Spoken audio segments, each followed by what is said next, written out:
नमस्कार दोस्तों, स्वागत है आपका अपने RS education circle YouTube channel पर। तो दोस्तों, आज की इस क्लास में हम SSC GD के लिए जीके के टॉप 25 क्वेश्चंस लेकर आए हैं जो आपके एग्जाम्स के लिए बहुत ही महत्वपूर्ण होने वाले हैं। ठीक है, तो दोस्तों इस क्लास को आप अच्छे से कंप्लीट कर लीजिएगा। हमने इस क्लास में प्रीवियस ईयर एग्जाम्स के क्वेश्चन सेलेक्ट किए हैं जो एग्जाम्स में आ चुके हैं, आने वाले एग्जाम्स में ज़रूर पूछे जाने की संभावना है। ठीक है, तो बढ़ते हैं क्वेश्चन की ओर। हमारा जो पहला क्वेश्चन पूछा गया है साथियों, उसमें पूछ रहा है कि चंपारण सत्याग्रह कब हुआ था। तो आप लोगों को बताना है कि चंपारण सत्याग्रह है वह कब हुआ था। तो आपका दोस्तों राइट आंसर हो जाएगा 1917 ईस्वी में चंपारण सत्याग्रह हुआ था। याद रखेंगे साथियों, यहाँ पर आपका ए ऑप्शन राइट हो जाएगा। अप्रैल 1917 ईस्वी में चंपारण सत्याग्रह हुआ था। ठीक है, उसके साथ बात करते हैं साथियों, इस आंदोलन के बाद जो चंपारण सत्याग्रह है, इसके बाद गांधी जी को महात्मा की उपाधि से विभूषित किया गया था। ठीक है, ये भी पॉइंट्स याद रखेंगे, आपके एग्जाम्स के लिए बहुत ही महत्वपूर्ण है कि जो चंपारण सत्याग्रह उसके बाद गांधी जी को महात्मा की उपाधि से विभूषित किया गया था। ठीक है, और बात करते हैं साथियों, जो चंपारण सत्याग्रह है यह किसके विरुद्ध या किसके खिलाफ किया गया था। तो जो नील की खेती करने वाले किसानों के शोषण के खिलाफ यह चंपारण सत्याग्रह किया गया था। ठीक है, याद रखेंगे, नील नील की खेती करने वाले किसानों के शोषण के विरुद्ध। ठीक है, बढ़ते हैं साथियों अगले क्वेश्चन की ओर। इस क्वेश्चन का आंसर आपका ऑप्शन ए राइट हो जाएगा। क्वेश्चन नंबर 2 आपका साथियों पूछा गया है कि लोकसभा की पहली बैठक कब हुई थी। तो साथियों आप लोगों को इसका राइट आंसर बताना है कि लोकसभा की जो पहली बैठक हुई थी वह कब हुई थी। आपका यहाँ पर साथियों राइट आंसर हो जाएगा 13 मई 1952 ईस्वी में साथियों लोकसभा की पहली बैठक हुई थी। याद रखें कब हुई थी, 13 मई 1952 ईस्वी में लोकसभा की पहली बैठक साथियों हुई थी। यहाँ पर आपका सी ऑप्शन राइट हो जाएगा। उसके साथ बात करते हैं साथियों, जो लोकसभा के पहले अध्यक्ष हैं वह साथियों गणेश वासुदेव मावलंकर है। ठीक है, याद रखेंगे, गणेश वासुदेव मावलंकर साथियों साथियों लोकसभा के पहले अध्यक्ष थे। ठीक है, याद रखेंगे। इसके साथ ये भी बहुत महत्वपूर्ण पॉइंट्स है, एग्जाम्स में कई बार पूछा गया है। जो लोकसभा के पहले अध्यक्ष थे वह साथियों गणेश वासुदेव मावलंकर थे और इसकी जो पहली बैठक हुई थी वह 13 मई 1952 ईस्वी में हुई थी। ठीक है, बढ़ते हैं साथियों अगले क्वेश्चन की ओर। क्वेश्चन नंबर 3 है आपका साथियों कि भारत में कुल कितने उच्च न्यायालय हैं। साथियों तो आप लोगों को इसका राइट आंसर बताना है। जो भारत में उच्च न्यायालयों की संख्या है वह 25 है। ठीक है, याद रखेंगे, यहाँ पर आपका ऑप्शन बी राइट हो जाएगा साथियों। 25 हैं वर्तमान में भारत में उच्च न्यायालय या हाई कोर्ट। ठीक है, याद रखेंगे, बी ऑप्शन आपका राइट हो जाएगा। और साथियों बात करते हैं जो उच्च न्यायालय हैं जो उनका वर्णन किया गया है अनुच्छेद में वह अनुच्छेद 214 से 231 के बीच किया गया है। ठीक है, याद रखेंगे, 214 से 231 के बीच इनका वर्णन किया गया है, अनुच्छेद 214 से 231 के बीच। क्वेश्चन नंबर 4 आपका साथियों पूछा गया है कि कौन सी नदी भारत और नेपाल के बीच सीमा बनाती है। साथियों बहुत ही इंपॉर्टेंट पॉइंट है, जो भारत के और नेपाल के बीच सीमा बनाने वाली नदी है उसका नाम साथियों काली नदी है। ठीक है, याद रखेंगे, यहाँ पर आपका बी ऑप्शन साथियों राइट हो जाएगा। काली नदी है वह भारत और नेपाल के बीच सीमा बनाती है। ठीक है, याद रखेंगे साथियों, बी ऑप्शन आपका यहाँ पर राइट हो जाएगा। ठीक है, बढ़ते हैं साथियों अगले क्वेश्चन की ओर। क्वेश्चन नंबर 5 आपका है कि गांधी जी के द्वारा सत्याग्रह का गठन कहाँ किया गया था। साथियों जो गांधी जी के द्वारा सत्याग्रह का गठन किया गया था वह आपको बताना है कहाँ किया गया था। आपका इसमें साथियों राइट आंसर हो जाएगा, जो गांधी जी के द्वारा सत्याग्रह का गठन किया गया था वह साथियों बम्बई में किया गया था। ठीक है, याद रखेंगे, बम्बई में किया गया था। यहाँ पर डी ऑप्शन साथियों आपका राइट हो जाएगा। ठीक है, बढ़ते हैं साथियों अगले क्वेश्चन की ओर। क्वेश्चन नंबर 6 आपका है कि प्लासी का युद्ध कब हुआ था। साथियों जो प्लासी का युद्ध है वह आपको बताना है कब हुआ था। आपका यहाँ पर साथियों राइट आंसर हो जाएगा, प्लासी का युद्ध 1757 ईस्वी में हुआ था। ठीक है, याद रखेंगे साथियों, कब हुआ था, 1757 ईस्वी में प्लासी का युद्ध हुआ था। और साथियों यह किसके मध्य हुआ था, यह अंग्रेजों की सेना व बंगाल के नवाब की सेना के मध्य हुआ था। ठीक है साथियों, जिसमें बंगाल के नवाब की सेना के मध्य हुआ था, जिसमें अंग्रेजों की विजय हुई थी। और साथियों एक पॉइंट्स और इसमें याद रखेंगे, जो अंग्रेजों की सेना का नेतृत्व कर रहा था वह रॉबर्ट क्लाइव कर रहा था। ठीक है, याद रखेंगे, रॉबर्ट क्लाइव कर रहा था प्लासी के युद्ध में। ठीक है, 1757 ईस्वी में प्लासी का युद्ध हुआ था।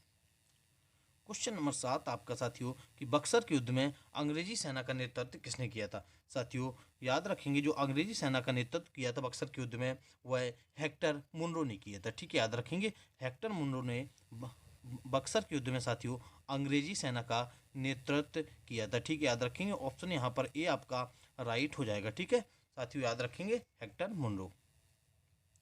क्वेश्चन नंबर 8 आपका है कि पौधे का कौन सा हिस्सा पेड़ की आयु को दर्शाता है। साथियों पेड़ की आयु पता करने के लिए हमें किस हिस्से से किस या भाग से पेड़ के पता करते हैं कि पौधे की उम्र क्या है। ठीक है, पेड़ की उम्र क्या है, तो आपका यहाँ पर साथियों राइट आंसर हो जाएगा पेड़ की बले से। बले या साथियों पेड़ की छल्लों के आधार पर पेड़ की आयु ज्ञात की जाती है। ठीक है, याद रखेंगे साथियों बी ऑप्शन आपका यहाँ पर राइट हो जाएगा। पेड़ के बले या छल्लों की संख्या के आधार पर पेड़ की आयु ज्ञात की जाती है। ठीक है, याद रखेंगे पेड़ के बलों या छल्लों के आधार पर।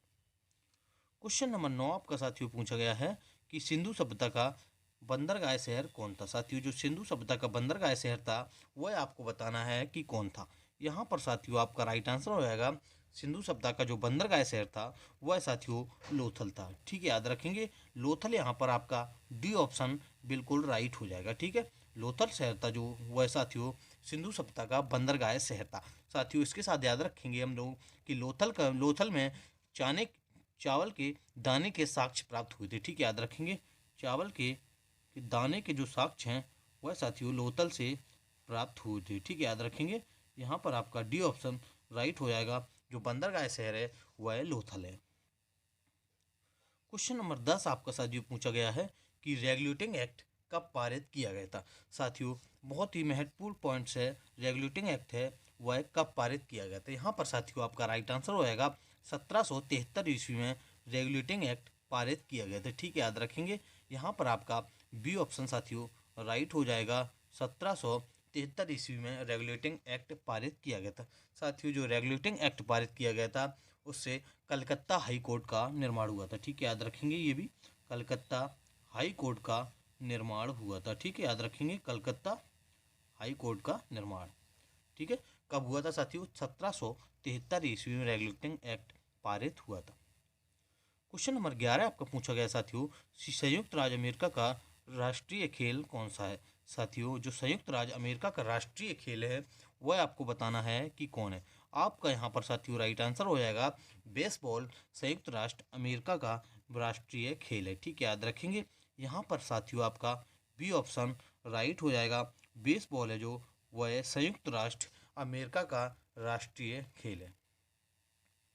क्वेश्चन नंबर 12 आपका साथियों पूछा गया है कि हड़प नीति के तहत कितने भारतीय राज्यों को हड़प लिया गया था। साथियों जो लॉर्ड डलहौजी द्वारा हड़प नीति चलाई गई थी जो उसके द्वारा कितने भारतीय राज्यों को हड़प लिया गया था। यहाँ पर साथियों आपका राइट आंसर हो जाएगा 3 राज्यों को हड़प नीति द्वारा डलहौजी की चलाई गई हड़प नीति द्वारा भारत के 3 राज्यों को हड़प लिया गया था। ठीक है, याद रखेंगे सी ऑप्शन साथियों यहाँ पर आपको राइट हो जाएगा। ठीक है, उस जो साथियों सबसे पहला राज्य हड़पा था वह सतारा था। ठीक है, याद रखेंगे जो सबसे पहले हड़पने वाला राज्य था वो सतारा था और साथ ही झांसी और नागपुर। ठीक है, याद रखेंगे झांसी नागपुर और सतारा 3 राज्य हड़पे गए थे। ठीक है, याद रखेंगे यहाँ पर आपका बी सी ऑप्शन राइट हो जाएगा। क्वेश्चन नंबर 13 पूछा गया है कि किस देश को हजारों झीलों की भूमि के नाम से जाना जाता है। साथियों हजारों झीलों की भूमि के नाम से किस देश को जाता है आपको इसका राइट आंसर बताना है। ठीक है, तो साथियों आपका इसमें राइट आंसर हो जाएगा फिनलैंड को हजारों झीलों की भूमि कहा जाता है। ठीक है, याद रखेंगे साथियों सी ऑप्शन आपका राइट हो जाएगा। जो फिनलैंड देश है उसको हजारों झीलों की भूमि कहा जाता है। ठीक है, क्वेश्चन नंबर 14 आपका कि फेसबुक के संस्थापक कौन है। साथियों फेसबुक या मेटा जिसका नाम नया रखा गया है उसके संस्थापक कौन है। साथियों यहाँ पर आपका राइट आंसर हो जाएगा मार्क जुकरबर्ग फेसबुक या मेटा के संस्थापक है। ठीक है, याद रखेंगे यहाँ पर आपका ए ऑप्शन साथियों राइट हो जाएगा मार्क जुकरबर्ग। 15 नंबर क्वेश्चन है आपका साथियों कि भारत की आयरन लेडी के नाम से किसे जाना जाता है। साथियों जो भारत की आयरन लेडी के नाम से जाना जाता है वह किसको जाना जाता है। यहाँ पर साथियों आपका राइट आंसर हो जाएगा श्रीमती इंदिरा गांधी जी को भारत की आयरन लेडी के नाम से जाना जाता है। ठीक है, याद रखेंगे साथियों। यहाँ पर आपका सी ऑप्शन राइट हो जाएगा। इंदिरा गांधी को भारत की आयरन लेडी के नाम से जाना जाता है। ठीक है साथियों, जो इंदिरा गांधी है वह भारत की प्रथम महिला प्रधानमंत्री थी। ठीक है, याद रखेंगे, प्रथम महिला प्रधानमंत्री इंदिरा गांधी थी। ठीक है, याद रखेंगे। क्वेश्चन नंबर 16 आपका साथियों है कि बिजली के बल्ब का आविष्कार किसने किया था। साथियों, आप लोगों को बताना है जो बिजली के बल्ब का आविष्कार किया था वह किसने किया था। यहाँ पर साथियों आपका राइट आंसर हो जाएगा थॉमस अल्वा एडिसन ने बिजली के बल्ब का आविष्कार किया था। ठीक है, याद रखेंगे। डी ऑप्शन साथियों यहाँ पर आपका राइट हो जाएगा। बिजली के जो बल्ब का आविष्कार किया था वह थॉमस अल्वा एडिसन ने किया था। ठीक है, बढ़ते हैं साथियों अगले क्वेश्चन की ओर। क्वेश्चन नंबर 17 आपका साथियों कि किस नदी को बंगाल का शोक कहा जाता है। साथियों, जो बंगाल का शोक कहा जाता है वह किस नदी को कहा जाता है, हमारे क्वेश्चन में यह पूछ रहा है। ठीक है, तो आपका साथियों राइट आंसर हो जाएगा दामोदर नदी को बंगाल का शोक कहा जाता है। ठीक है, याद रखेंगे। आपका यहाँ पर साथियों ए ऑप्शन राइट हो जाएगा। बंगाल का शोक जो कहा जाता है वह दामोदर नदी को कहा जाता है। क्वेश्चन नंबर 18 आपका कि पेंसिलिन की खोज किसने की थी। साथियों, तो आप लोगों को बताना जो पेंसिलिन है साथियों उसकी खोज किसने की थी। तो यहाँ पर साथियों आपका राइट आंसर हो जाएगा अलेक्जेंडर फ्लेमिंग ने पेंसिलिन की खोज की थी। ठीक है, याद रखेंगे। बी ऑप्शन साथियों आपका यहाँ पर राइट हो जाएगा। जो अलेक्जेंडर फ्लेमिंग है उन्होंने पेंसिलिन की खोज की थी। क्वेश्चन नंबर 19 आपका साथियों पूछा गया है कि भारत के किस राज्य की तटरेखा सबसे बड़ी है। साथियों, जो भारत के किस राज्य की तटरेखा सबसे बड़ी है, हमारे क्वेश्चन में यह पूछ रहा है। ठीक है, तो आपका साथियों राइट आंसर हो जाएगा गुजरात राज्य की तटरेखा सबसे लंबी है। ठीक है, सबसे लंबी या सबसे बड़ी है। ए ऑप्शन साथियों आपका यहाँ पर राइट आंसर हो जाएगा। जो सबसे लंबी तटरेखा वाला राज्य है वह साथियों गुजरात है। क्वेश्चन नंबर 20 आपका साथियों पूछा गया है कि हिंद स्वराज पुस्तक किसने लिखी थी। साथियों, जो हिंद स्वराज पुस्तक है वह किसने लिखी थी, बहुत ही महत्वपूर्ण क्वेश्चन है। ठीक है, तो आपका साथियों यहाँ पर राइट आंसर हो जाएगा। जो हिंद स्वराज पुस्तक है वह महात्मा गांधी द्वारा लिखित पुस्तक है। ठीक है, याद रखेंगे। आपका यहाँ पर साथियों बी ऑप्शन राइट हो जाएगा। महात्मा गांधी ने हिंद स्वराज नामक पुस्तक लिखी थी। क्वेश्चन नंबर साथियों 21 से आपका कौन प्रधानमंत्री के पद पर मात्र 13 दिन तक रहे थे। साथियों, आप लोगों को बताना है जो 13 दिन तक मात्र प्रधानमंत्री के पद पर रहे थे वह कौन रहे थे। तो आपका यहाँ पर साथियों राइट आंसर हो जाएगा अटल बिहारी वाजपेयी। ठीक है, याद रखेंगे। अटल बिहारी वाजपेयी साथियों मात्र 13 दिन तक प्रधानमंत्री पद पर रहे थे। यहाँ पर साथियों आपका डी ऑप्शन राइट हो जाएगा। क्वेश्चन नंबर 22 है कि गुलामगिरी नामक पुस्तक किसने लिखी थी। साथियों, जो गुलामगिरी नामक पुस्तक है उसके जो रचयिता हैं वह आपको इन ऑप्शंस में देख के बताना है कि कौन है। तो साथियों आपका यहाँ पर राइट आंसर हो जाएगा जो जो ज्योतिबा फुले हैं उन्होंने गुलामगिरी नामक पुस्तक लिखी थी। ठीक है, याद रखेंगे। ए ऑप्शन साथियों यहाँ पर आपका राइट हो जाएगा। जो गुलामगिरी पुस्तक है वह ज्योतिबा फुले द्वारा लिखित पुस्तक है। ए ऑप्शन साथियों आपका राइट हो जाएगा। क्वेश्चन नंबर 23 पूछा गया साथियों कि सुसु डॉल्फिन किस नदी के जल में पाई जाती है। जो सुसु डॉल्फिन है वह साथियों किस नदी के जल में पाई जाती है, आपके क्वेश्चन में यह पूछ रहा है। ठीक है, तो आपका साथियों राइट आंसर हो जाएगा गंगा नदी के जल में सुसु डॉल्फिन पाई जाती है। ठीक है, याद रखेंगे साथियों। ये ऑप्शन आपका यहाँ पर राइट हो जाएगा। जो गंगा नदी के जल में सुसु डॉल्फिन पाई जाती है। क्वेश्चन नंबर 24 आपका साथियों इसमें कुछ बात करते हैं साथियों। जो गंगा नदी है उसकी कुल लंबाई 2525 किलोमीटर। ठीक है, याद रखेंगे साथियों। एग्जाम्स में कई बार पूछा गया है गंगा नदी की जो लंबाई है वह कितनी है। तो याद रखेंगे साथियों 2525 किलोमीटर गंगा नदी की लंबाई है। क्वेश्चन नंबर 24 साथियों आपका पूछा गया है कि मटकी किस राज्य का लोकप्रिय नृत्य है। साथियों, जो मटकी नृत्य है वह किस राज्य का लोकप्रिय नृत्य है। आपका यहाँ पर साथियों राइट आंसर हो जाएगा मध्य प्रदेश। ठीक है, याद रखेंगे। मध्य प्रदेश का साथियों जो लोकप्रिय नृत्य है वह मटकी है। ठीक है, याद रखेंगे। सी ऑप्शन आपका यहाँ पर राइट हो जाएगा।